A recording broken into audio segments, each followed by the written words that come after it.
Okay, so welcome back, and now let's understand what is cloud management architecture actually.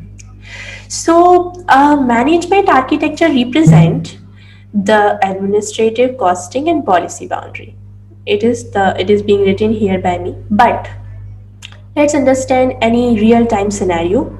Okay, for example, I have written here that if I'm having a management architecture, it would be representing the administrative costing policy boundary under which we manage cloud resources for the organization. Means there would be a hierarchy, like I'm the owner, and then I have several. I'm the owner of any edtech platform, and I have the several groups working inside me or like under me, like training department, placement department, or any counseling and sales department, whatever the departments are working below me.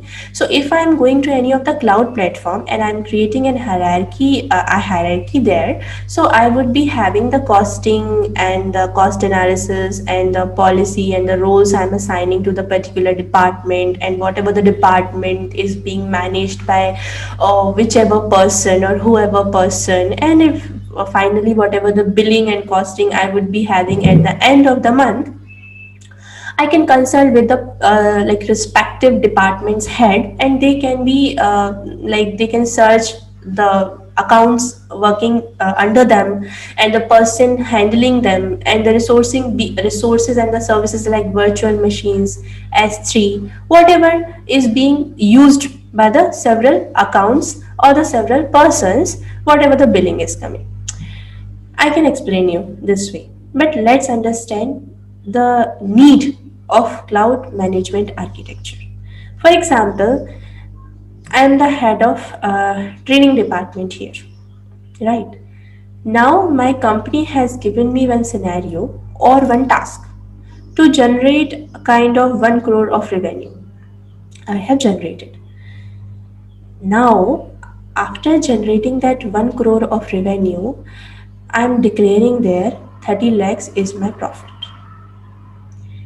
But rest of the 70 would be consisting of all my expenses like cloud services, like the persons who are working with me under me, their salary counts, uh, many things would come under my expenses that I will have to declare. So actually this is a concept that is called chargeback.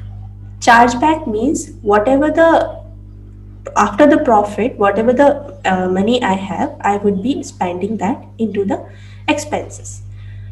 But according to my estimation, I thought in beginning that whatever the cloud platforms or billing I'm handling initially, that would take 5 lakhs of rupees from me. So yes, fine. But because of certain reason, at the end of the month, I found that the 5 lakhs I was hoping that would be my own expense, now it is 9 lakhs. It is 4 lakhs more. And my profit was 30 lakhs.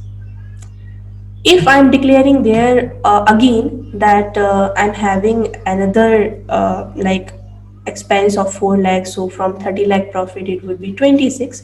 So my organization or the heads over me, they will reduce my incentives or whatever from that profit only. So for one time it's okay, for every time it would be a problem for me. Now before talking with them, I would go my under hierarchies, like the several accounts working under me, like I'm the head of the training department, so there would be several freelancers, there would be several other persons who are working. I would go there to the different particular accounts, if only if I am having this cloud management architecture. If I am not having, I cannot go to reach out to any particular person who is actually spending more money on any particular virtual machine, on any particular resource, on any particular service, because they will say no, I have not done that and I do not have any proof. So in this case, I would be in need of a hierarchy or a management architecture, so that I can go to the particular accounts, particular subscriptions, particular persons who are handling the departments under me, and I can look it out. I can do the cost analysis that which department working under me, or whatever the persons working under me, whatever the resources and the services are being used by them, from where it is generated, so that I can reduce my costing, my expenses from there. For one time, it's okay. For all other times or the another time, I'm going to do the same things. I can at least manage the things like that. Even if I'm not talking about myself, even if I'm not talking about if I am the head of a training department, if I am the CEO as well. So that time also I can do a particular cost analysis, that from where particular cost is generated. What are the policies, boundaries, and whatever the roles and policies I have defined to the particular person's particular department in my hierarchy, in my architecture. Whoever is spending a lot, I will have a particular person to catch who is doing particular things that is not in the ethics, or I have not assigned a particular thing to him. But without any hierarchy, these things are not possible. I cannot catch any single person, any single department, that whoever is doing whatever. Now, in other words, we can say that it is a kind of resource container which can use for different billing purposes, different roles I am assigning to them, and I am applying whatever policies to them, right? So it is kind of a resource container, like they are using the resources, they are using the services, right? So it is kind of a container for me now. For different billing purposes, I can do my cost analysis, I can look after my billings, I can look after whatever the definite and the defined roles I have already assigned to the particular department, and whatever the policies I have assigned to them.